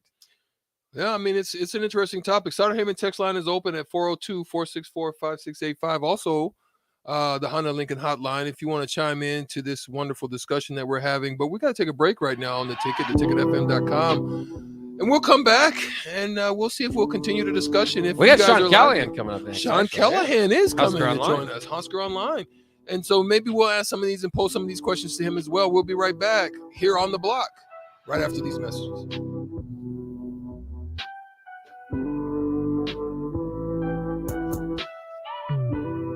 Work, laundry, dishes. I was exhausted. I needed a vacation. But finding a way to pay for it, not so easy. Then I found it. A research study at Solarion. I searched the studies and found a perfect match for me. It was so easy. I earned cash for the study and booked that vacation. Plus, I made an impact on medical research. Find a study and sign up today at helpresearch.com. You should consider the risks of the research before you agree to participate. Don't wait for the Lincoln fireworks stands to open up. Get the good stuff now at Roca Crazy Cracker in downtown Roca. Stop in through July 4th for the hot spot for rockets and more this Independence Day. Open 11 a.m. to 11 p.m. every day. Roca Crazy Cracker fireworks in downtown Roca. Ames Enterprise Incorporated, that company that hauls your gravel, rocks, and material for your farm or construction site, says thank you to the people of the healthcare community for putting yourself in the way of danger to save the public. That is what it means to be a hero and to build a beautiful legacy. This message brought to you by James Enterprise Incorporated. For all your hauling of rock, gravel, and materials, call them at 402-432-6740. That's 402-432-6740. If your home water doesn't taste right, look right, or smell right, just call Bryant for the solution to your water problem. Call 467-1111. Bryant Air Conditioning, Heating, Electrical, and Plumbing. Landmark Implement, your local John Deere dealership, is searching for mechanics of all skill levels to grow with us. Landmark offers a competitive wage, full benefits package, along with paid time off within just 60 days of employment, as well as a 401k and a boot and clothing allowance. Interested in becoming a part of the Landmark difference? Apply now at landmarkimp.com/careers or contact Deanna 402-310-7561 or email careers@landmarkimp.com. That's landmarkimp.com. Landmark Implement is an equal opportunity employer. On Time Transport in Lincoln says, stay safe this Independence Day by keeping parties off of our roads. Avoid talking, texting, and speeding. And don't forget, buzz driving is still driving under the influence and can lead to trouble or grief. This safety message from On Time Transport. For more information, call 402-328-9082 or visit them online at ottlincoln.com. On Time Transport, reminding you that when you're behind the wheel, let's give our truckers some room on the road and have a safe, happy July 4th holiday. Empire Fence and Netting in Waverly is now hiring for several positions. They're looking for a fence installer for both commercial and residential, for local projects, and ones that require travel. They also have openings for operators, dirt work, welding positions, and applicants with CDLs are very desirable. If you're looking for a locally operated business that provides excellent work for customers and great benefits and care for its employees, email info@empire-fence.com or give them a call at 402-682-7658. Empire Fence and Netting. 93.7 The Ticket. Fox KFXL weather. Sponsored by John Henry's Plumbing, Heating, and Air Conditioning. Your first alert weather forecast tonight. Showers and storms likely overnight. None expected to be severe. Overnight lows 68. Mostly sunny. Scattered storms Friday. Much cooler. Highs right around 82. I'm NTV Chief Forecaster Kent Fountain for 93.7 The Ticket and theticketfm.com. Did you know that the U.S. has added over 1,100 new breweries in the last 18 months? Learn more by shopping at Myers Cork and Bottle, 13th and South, and by tuning into Thirsty Thursdays with Kevin Myers, because sports are better with a drink in your hand and a friend at your side. When you're high, you feel different. You think different, you talk different, you draw different, you listen to music different, but you probably knew that. Problem is, you also drive different, and not in a good way. That's why driving high is illegal everywhere. So if you're high, just don't drive. Make a plan to get a sober ride. Because if you feel different, you drive different. Brought to you by NHTSA and the Ad Council. They say one great thing leads to another. And that's especially true when you visit a Great Clips salon. When you sit down for a haircut with the skilled and friendly stylist at one of our thousands of convenient Great Clips locations, they'll not only make your hair look great, they'll make you feel great too. And that's something you can't help but share with the world. Download our online check-in app today and opt in to get a Ready Next text when you're up next. Great Clips. It's going to be great. Back to On the Block with Strick and Bach on 93.7 The Ticket and theticketfm.com.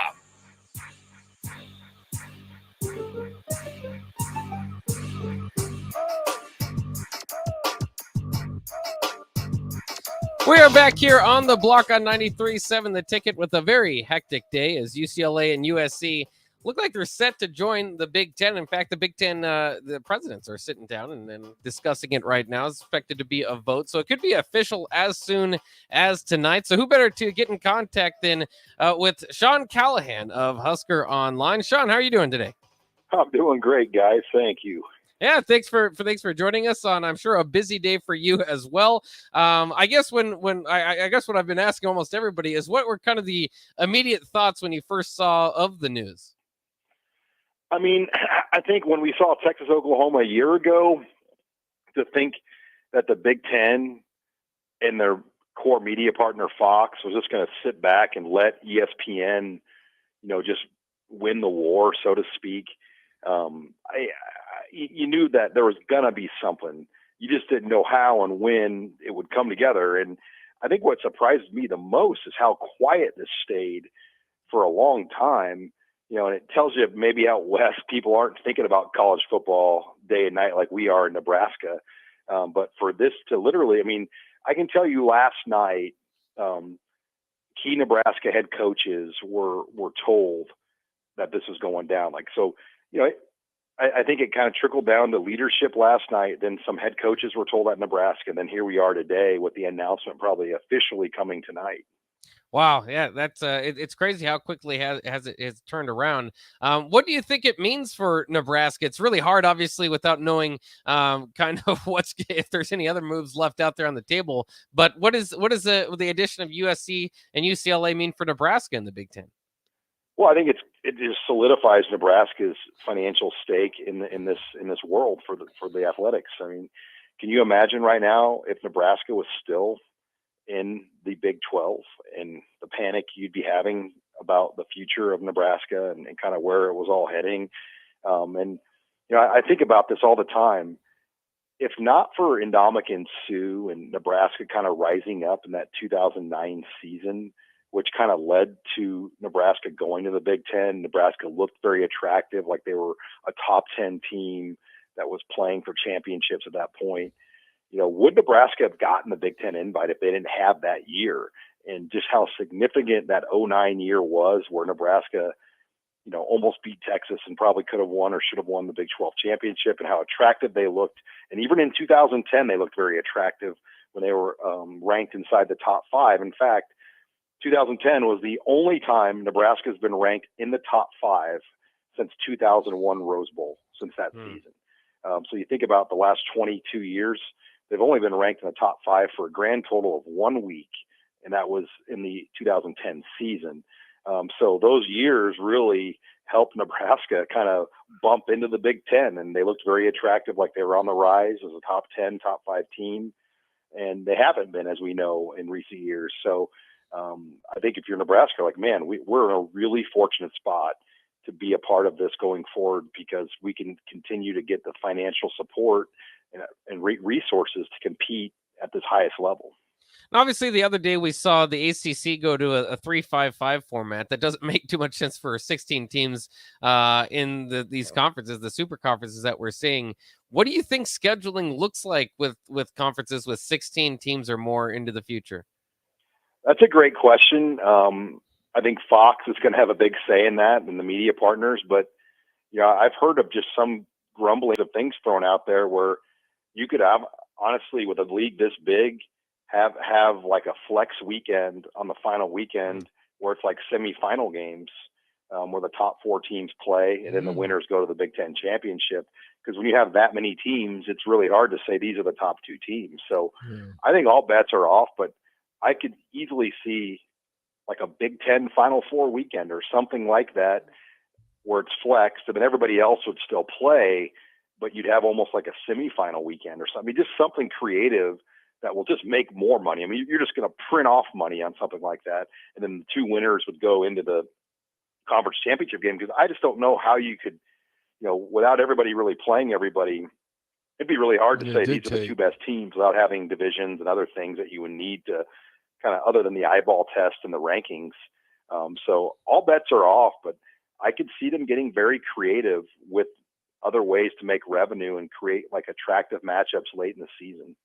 Sean, Eric Strickland here, man. Listen, thanks for joining us again. I just have a quick question about how does this affect basketball, right? Because when you're thinking about these teams that are crossing over some of the power conferences that they're now looking to establish, do you think, conferences like the ACC or the Big East or so forth and so on, those type of conferences, even the Big 12, that they're very basketball prominent, but how does it affect the other sports in this with volleyball and basketball and baseball? Do you think they stay or they keep their former conference, statuses, or do you think they come along with the big conference emergence? Well, everybody will come along, but yeah, I think you make a great point. Men's basketball, I don't see anything changing there with that.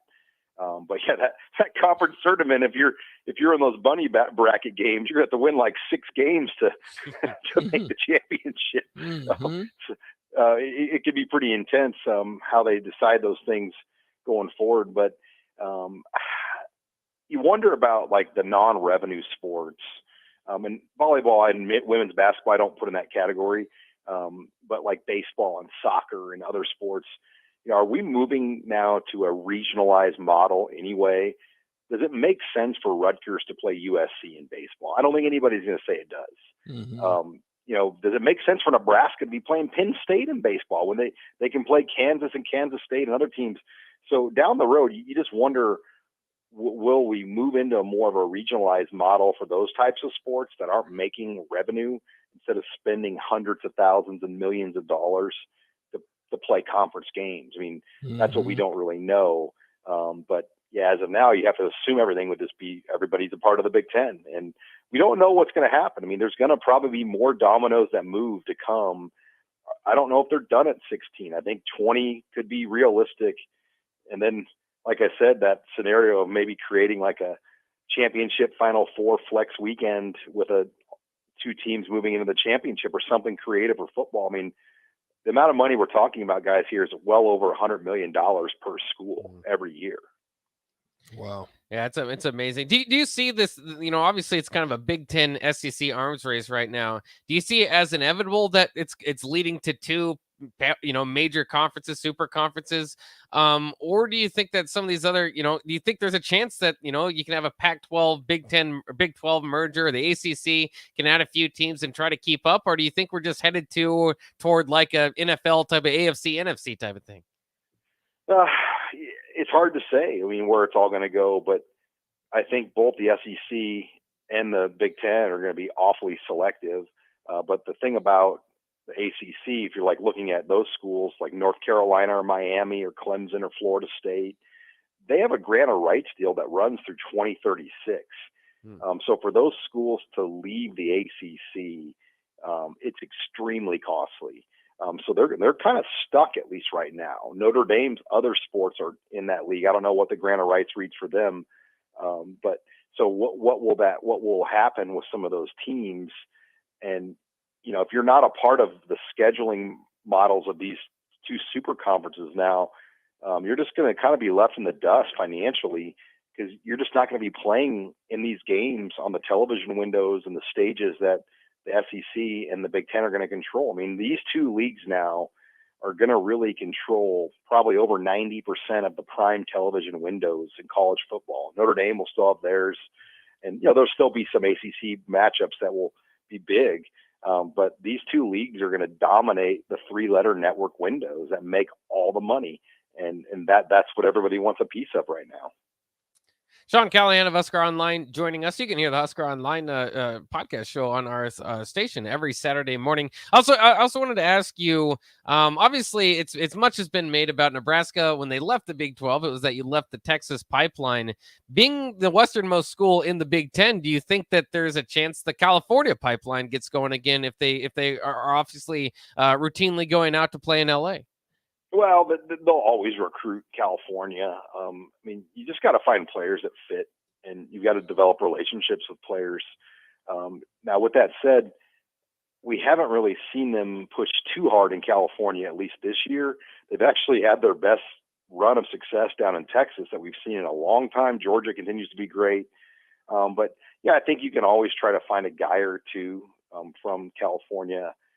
But you want guys that culturally fit with what you want to do in your football program as well. And that's the name of recruiting in general. I think, especially at a place like Nebraska, because what's the slogan for Nebraska? Nebraska, it's not for everyone. And I think you got to make sure you find guys that really fit in here, that want to be here and be a part of it.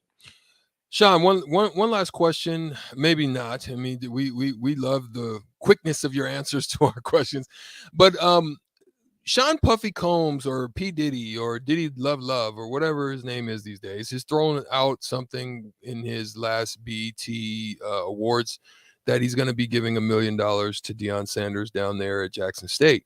Do you see this as a common theme? And also, the other question I threw out there to the listeners is, do you think there's a limit of time in which Deion Sanders remains at the HBCU level, or do you think he makes the move and the jump with how big the money is and the opportunities are on the next level?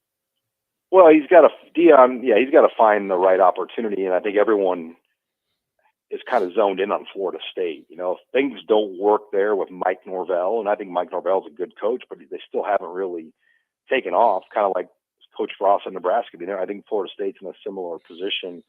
But I think if he doesn't work out at Florida State, Mike Norvell, there's going to be a lot of people, especially if Deion has more success at the down at Jackson, that he's going to be a prize candidate for that Florida State job with his connections to the program and whatnot. So, he's definitely done a lot though for his league, and a lot of opportunities have been created with what he's been able to do. But I just don't see that sustaining long term. I think Deion Sanders, obviously, if he gets the opportunity, he's going to move up. Mm-hmm. And before we let you go, is there any Husker news to think about, or what's kind of around the corner, I suppose, for Husker as we've kind of expanded to the Big Ten today more so? Well, there's a few commits to watch in the next coming days. I mean, Dylan Rogers, I think, could be by Tuesday, the linebacker from Texas. You could get Barry Jackson, the wide receiver. I believe July 2nd, his announcement coming up. There's a number of those. So Nebraska, I think they're in really good shape with recruiting. I mean, they're going to find themselves at 15 commits here pretty quick. Wow. Okay. Very cool. He is Sean Callahan of Husker Online. Thanks again, Sean, for joining us on a busy day. All right, guys. Thank you. All right, there you go. Sean Callahan of Husker Online. Once again, you can listen to his podcast, the Husker Online podcast, every Saturday morning here on 93.7 The Ticket as well. Let's take a quick break, round things out. We've talked so much about all this stuff. We haven't much to talk about the NBA, and it's kind of been a big day in the NBA as well, as it's kind of official. I'm sorry for the Knicks. Jalen Brunson has signed a huge deal there.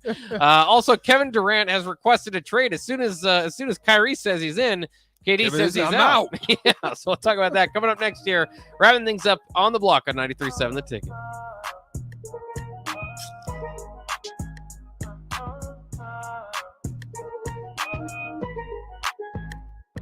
There's nothing quite like the Mercado by Certified Piedmontese beef. The Mercado offers unique ingredients you can't find anywhere else, open every day from 8 a.m. to 8 p.m. The full-service butcher shop and retail store is wonderful for meat lovers with their exclusive certified Piedmontese beef and assorted sausages, plus other quality meats, including pork, chicken, and a wide range of the freshest seafood. Plus, every Friday from 11 to 2, the Mercado serves up the best lunch in town on their Friday Feast menu. Stop in at the Mercado today at 84th and Havelock or visit their website at cpmercado.com to see current deals. Football season will be here before you know it, and you can get ahead of everyone else with the first annual Evening with the Huskers event at Tavern 180 and Tanner's Bar and Grill. Join 93.7 The Ticket and Husker Online's Sean Callahan for an evening with current Nebraska football players and surprise guests as they preview the season ahead. Enjoy cocktail hour and a delicious Wagyu steak dinner, as well as an open bar for the duration of the event, all for just $199 per person. Click the logo for the event at theticketfm.com to sign up. Don't delay, this will fill up fast. Don't miss your chance to meet and greet with Husker football players at Tanner's Bar and Grill and Tavern 180 in Lincoln at 30th and Yankee Hill. Sign up today at theticketfm.com using the Evening with the Huskers banner. It's an evening with the Huskers to preview the 2022 Nebraska football season at Tavern 180 and Tanner's Bar and Grill at 30th and Yankee Hill. Presented by Husker Online and 93.7 The Ticket. If your home water doesn't taste right, look right, or smell right, just call Bryant for the solution to your water problem. Call 467-1111. Bryant Air Conditioning, Heating, Electrical, and Plumbing. Springtime is here, and it's time to get to work on outdoor projects. Deck City is a great place to start as Lincoln's local source for everything decks. Deck City has everything you need to build the deck of your dreams. From treated lumber to Westbury aluminum railings and TimberTech composite decking. Call them today to schedule an appointment at 402-480-6671. Go online at deckcityne.com or visit their new location just north of 33rd and Cornhusker Highway. Don't wait for the Lincoln fireworks stands to open up. Get the good stuff now at Roca Crazy Cracker in downtown Roca. Stop in through July 4th for the hot spot for rockets and more this Independence Day. Open 11 a.m. to 11 p.m. every day. Roca Crazy Cracker Fireworks in downtown Roca. They say one great thing leads to another. And that's especially true when you visit a Great Clips salon. When you sit down for a haircut with the skilled and friendly stylist at one of our thousands of convenient Great Clips locations, they'll not only make your hair look great, they'll make you feel great too. And that's something you can't help but share with the world. Download our online check-in app today and opt in to get a Ready Next text when you're up next. Great Clips. It's going to be great. Empire Fence and Netting in Waverly is now hiring for several positions. They're looking for a fence installer for both commercial and residential, for local projects, and ones that require travel. They also have openings for operators, dirt work, welding positions, and applicants with CDLs are very desirable. If you're looking for a locally operated business that provides excellent work for customers and great benefits and care for its employees, email info@empire-fence.com or give them a call at 402-682-7658. Empire Fence and Netting. Hi, Sean Callahan here for Koppel Chevrolet GMC, and it's been a great start here to the year as 2022 new inventory continues to roll in. Our pre-owned lot remains full, and we are selling at a record pace. I was just down at Koppel talking about a new order for myself, and they let me know I can actually start ordering a 2023 here later this spring. So stop on in to get your new 2022, your pre-owned vehicle, or maybe talk about ordering here for 2023. Check them out online at koppelcars.com. You'll be glad you did. Finally, a good reason to have a smart house. Just say, Alexa, play 93.7 The Ticket, and we'll magically start playing. How's it work? Nobody knows. Don't ask questions. Victor deployed for the first time to Afghanistan in 2003. At 4 a.m, my phone rang. They said, I regret to inform you that your husband was wounded in action. Victor sustained a moderate traumatic brain injury. I was doing school full-time, and I was also then caring for Victor. One of the most important elements of caregiving is taking care of yourself. I just didn't want to forget that I also had goals and that I also had a life. What I did is I challenged Victor to meet me halfway. There are almost 6 million military and veteran caregivers across the nation. We have our own journey, and we can fulfill that journey at the same time that we are helping our loved one. Visit aarp.org/caregiving for a free military veterans guide to navigate your caregiving journey and better care for your loved one and yourself. Brought to you by AARP and the Ad Council. Back to On the Block with Strick and Bach on 93.7 The Ticket and theticketfm.com.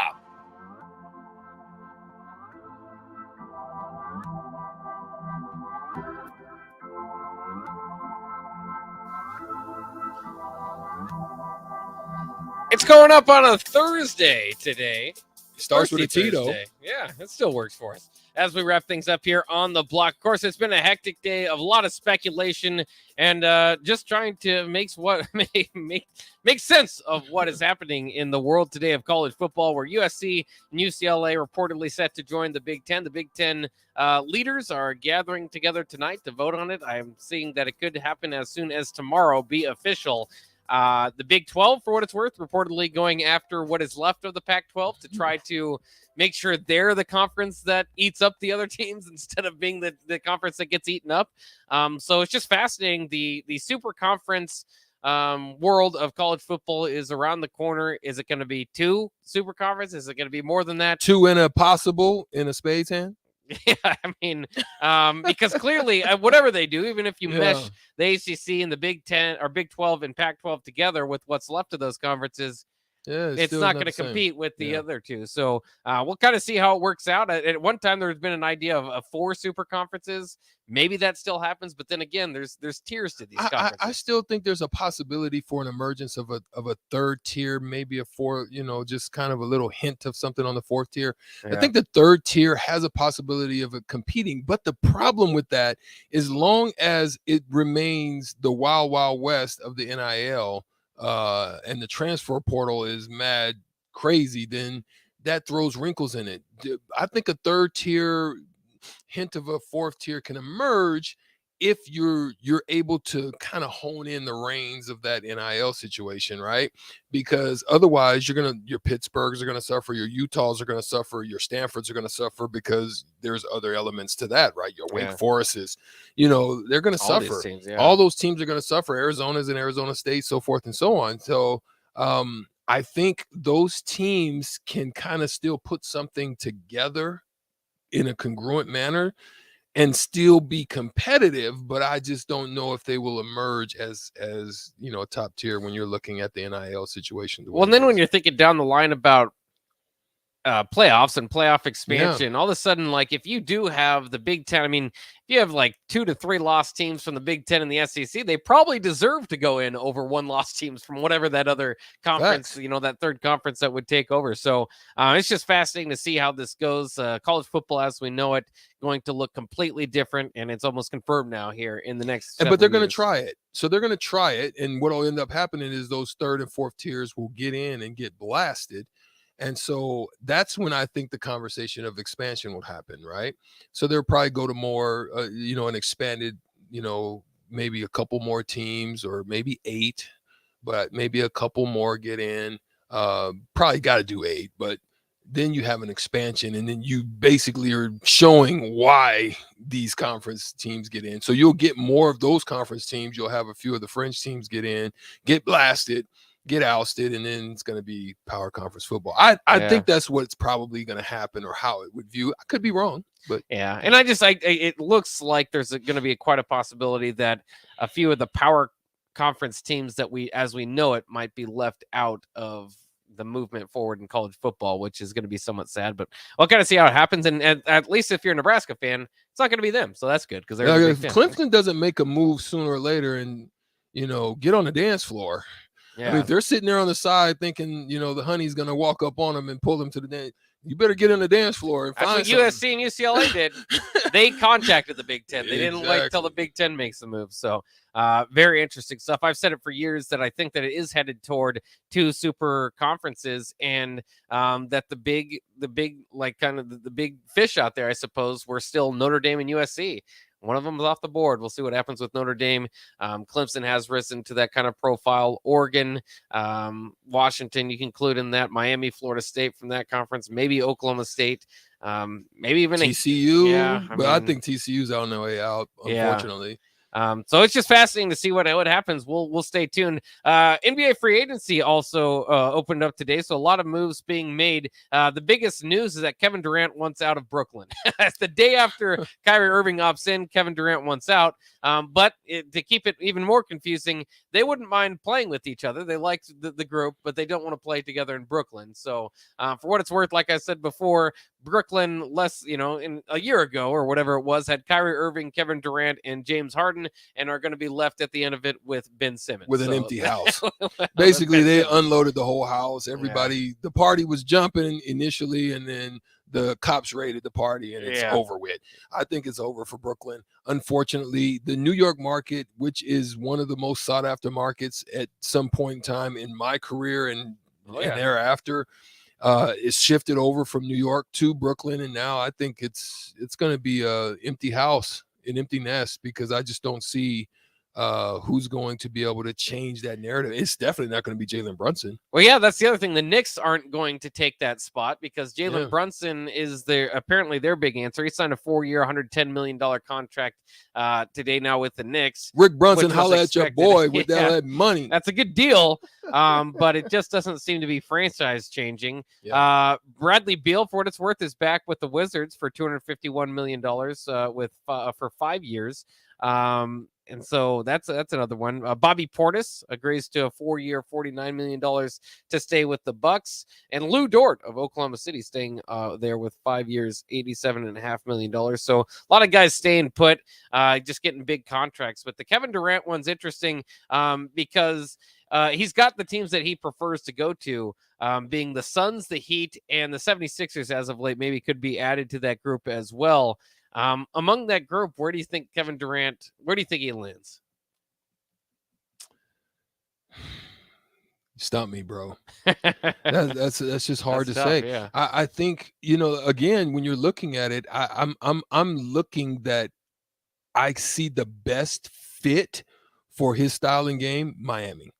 I just don't know how him and Booker, who are bucket guys, work together. I could see with CP3, it depends. Somebody would have to relinquish a role. I think Ayton's going to be out of there if they do that. There's no question. There's no question. Ayton has to go. Yeah. But I see the best fit because his style of play, his shooting ability and prowess, his ability to create as well, makes room for the shooters that they've got there, as well as Jimmy Butler still allowing him to be the mid-range king. You know what I mean? So you allow Kyle Lowry to distribute, and he becomes your second, bucket guy with Jimmy Butler on the team, which they have different styles of getting buckets, which makes it a little bit better. Yeah, I could definitely see it. And if I'm Kevin Durant, I would probably push my way to the Heat because as long as Pat Riley's there, that's one of the best basketball minds in the sport. He's already shown that he can put teams together with LeBron, with the Shaq and Dwayne Wade teams, and then of course even post that to put the Jimmy Butler team together and get to the finals. I think that's a good organization to be at. But we'll see. KD, obviously, when he moves, that will be a big story of the day. But the big story today was UCLA and USC joining the Big Ten. What a weird world we live in. I guess embrace it. Embrace change because it happens every day these days. But in any case, we'll take a longer break, I suppose, this time because this wraps up the show. Ticket Weeknights and Fuego will be coming up next, but we'll be back for one final show on the block. Round things out for the week tomorrow. Guys, have a good night. On Time Transport in Lincoln says, stay safe this Independence Day